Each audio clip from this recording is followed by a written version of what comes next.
వచ్చేటప్పటికి నేను తారక రామ్ అని పెట్టా.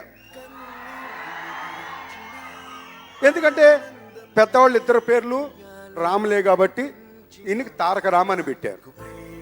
ఒకసారి నాన్నగారు అడిగారు విశ్వామిత్ర షూటింగ్ ముందు, నాన్న ఏం చేస్తున్నాడు మీ మూడోవాడు అన్నాడు. ఏం చేయటం చదువుతున్నాడు కదండి అన్నాడు. సరే తీసుకురా అని అన్నారు. సరే తీసుకురావడం జరిగింది. తీసుకొచ్చిన వెంటనే పైనుంచి కిందకు చూశారు. బాగానే ఉంది, వెరీ గుడ్. నీ పేరేమిటి అని మళ్ళీ తన్ను అడిగారు, నన్ను అడగల.